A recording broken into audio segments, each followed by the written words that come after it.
Good evening, my fellow Americans. First, I should like to express my gratitude to the radio and television networks for the opportunities they have given me over the years to bring reports and messages to our nation. My special thanks go to them for the opportunity of addressing you this evening.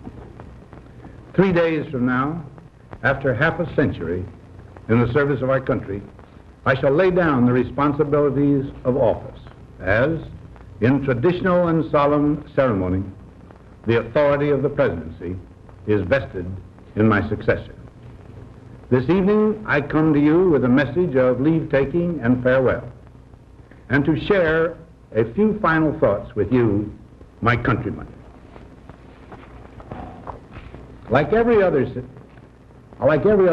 I wish the new president and all who will labor with him Godspeed. I pray that the coming years will be blessed with peace and prosperity for all. Our people expect their president and the Congress to find essential agreement on issues of great moment, the wise resolution of which will better shape the future of the nation. My own relations with the Congress, which began on a remote and tenuous basis when, long ago, a member of the Senate appointed me to West Point, have since ranged to the intimate during the war and immediate post-war period, and finally to the mutually interdependent during these past 8 years. In this final relationship, the Congress and the administration have, on most vital issues, cooperated well to serve the nation good rather than mere partisanship, and so have assured that the business of the nation should go forward. So my official relationship with the Congress ends in a feeling, on my part, of gratitude that we have been able to do so much together. We now stand 10 years past the midpoint of a century that has witnessed 4 major wars among great nations. 3 of these involved our own country. Despite these holocausts, America is today the strongest, the most influential, and most productive nation in the world. Understandably proud of this preeminence, we yet realize that America's leadership and prestige depend not merely upon our unmatched material progress, riches, and military strength, but on how we use our power in the interest of world peace and human betterment. Throughout America's adventure in free government, our basic purposes have been to keep the peace, to foster progress in human achievement, and to enhance liberty, dignity, and integrity among peoples and among nations. To strive for less would be unworthy of a free and religious people. Any failure traceable to arrogance or our lack of comprehension or readiness to sacrifice would inflict upon us grievous hurt, both at home and abroad. Progress toward these noble goals is persistently threatened by the conflict now engulfing the world. It commands our whole attention, absorbs our very beings. We face a hostile ideology, global in scope, atheistic in character, ruthless in purpose, and insidious in method. Unhappily, the danger it poses promises to be of indefinite duration. To meet it successfully, there is call for not so much the emotional and transitory sacrifices of crisis, but rather those which enable us to carry forward steadily, surely, and without complaint, the burdens of a prolonged and complex struggle with liberty, the stake. Only thus shall we remain, despite every provocation, on our charted course toward permanent peace and human betterment. Crises there will continue to be. In meeting them, whether foreign or domestic, great or small, there is a recurring temptation to feel that some spectacular and costly action could become the miraculous solution to all current difficulties. A huge increase in newer elements of our defenses, development of unrealistic programs to cure every ill in agriculture, a dramatic expansion in basic and applied research. These and many other possibilities, each possibly promising in itself, may be suggested as the only way to the road we wish to travel. But each proposal must be weighed in the light of a broader consideration, the need to maintain balance in and among national programs. Balance between the private and the public economy. Balance between the cost and hoped-for advantages. Balance between the clearly necessary and the comfortably desirable. Balance between our essential requirements as a nation and the duties imposed by the nation upon the individual.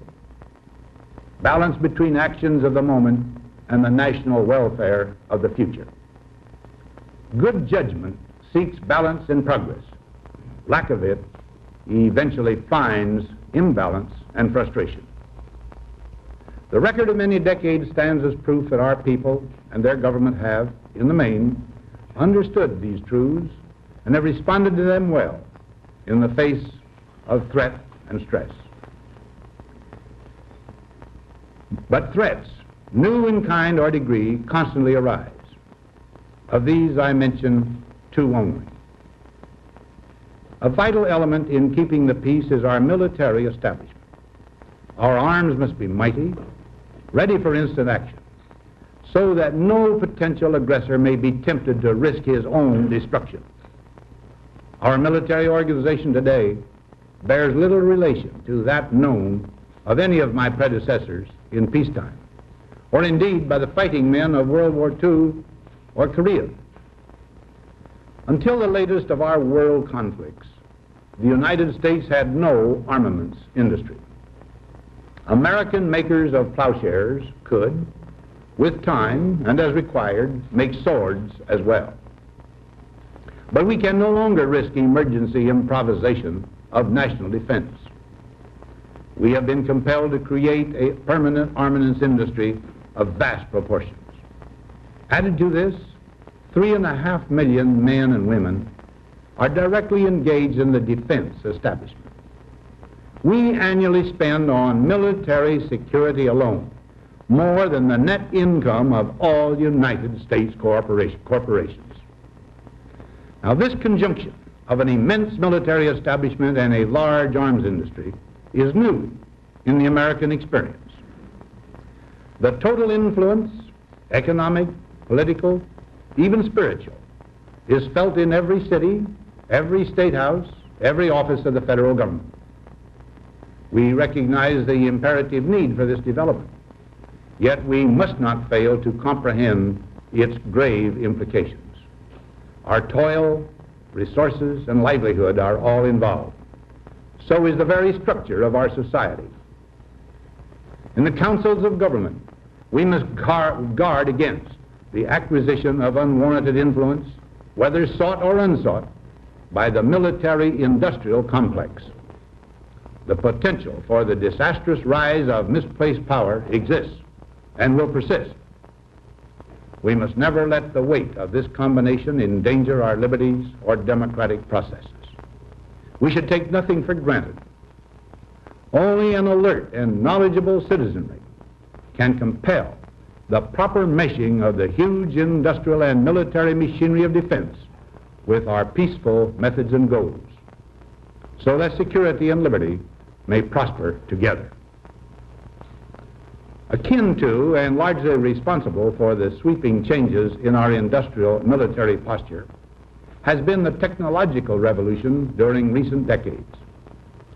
In this revolution, research has become central. It also becomes more formalized, complex, and costly. A steadily increasing share is conducted for, by, or at the direction of the federal government. Today, the solitary inventor, tinkering in his shop, has been overshadowed by task forces of scientists in laboratories and testing fields.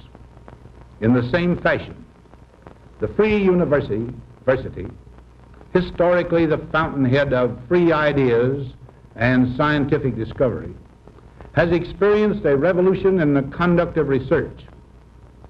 Partly because of the huge costs involved, a government contract becomes virtually a substitute for intellectual curiosity.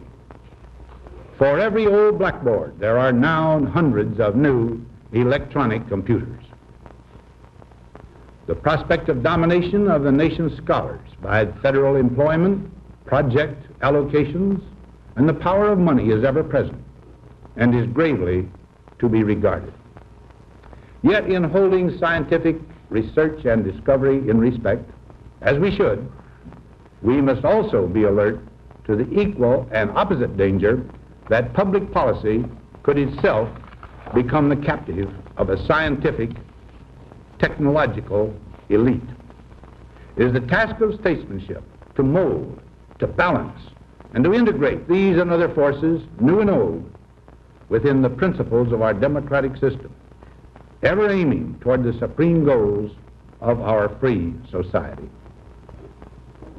Another factor in maintaining balance involves the element of time. As we peer into society's future, we, you and I, and our government must avoid the impulse to live only for today, plundering for our own ease and convenience the precious resources of tomorrow. We cannot mortgage the material assets of our grandchildren without risking the loss also of their political and spiritual heritage. We want democracy to survive for all generations to come, not to become the insolvent phantom of tomorrow. During the long lane of the history yet to be written, America knows that this world of ours, ever growing smaller, must avoid becoming a community of dreadful fear and hate, and be instead a proud confederation of mutual trust and respect. Such a confederation must be one of equals. The weakest must come to the conference table with the same confidence as do we, protected as we are by our moral, economic, and military strength. That table, though scarred by many past frustrations, cannot be abandoned for the certainty agony of disarmament of the battlefield. Disarmament with mutual honor and confidence is a continuing imperative. Together we must learn how to compose differences, not with arms, but with intellect and decent purpose. Because this need is so sharp and apparent, I confess that I lay down my official responsibilities in this field with a definite sense of disappointment. As one who has witnessed the horror and the lingering sadness of war, as one who knows that another war could utterly destroy this civilization, which has been so slowly and painfully built over thousands of years, I wish I could say tonight that a lasting peace is in sight. Happily, I can say that war has been avoided. Steady progress toward our ultimate goal has been made, but so much remains to be done. As a private citizen, I shall never cease to do what little I can to help the world advance along that road. So in this, my last good night to you as your president, I thank you for the many opportunities you have given me for public service in war and in peace. I trust in that service you find some things worthy. As for the rest of it, I know you will find ways to improve performance in the future.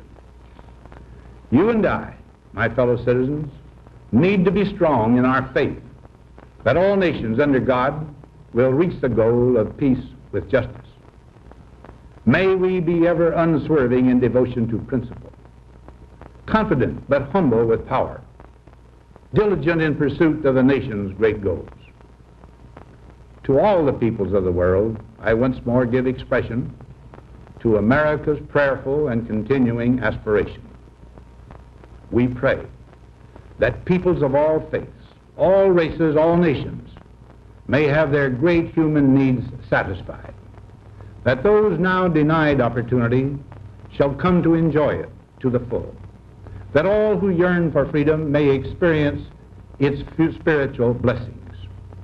those who have freedom will understand also its heavy responsibility. That all who are insensitive to the needs of others will learn charity, and that the sources, scourges of poverty, disease, and ignorance will be made disappear from the earth. And that in the goodness of time, all peoples will come to live together in a peace guaranteed by the binding force of mutual respect and love. Now, on Friday noon, I am to become a private citizen. I am proud to do so. I look forward to it. Thank you, and good night.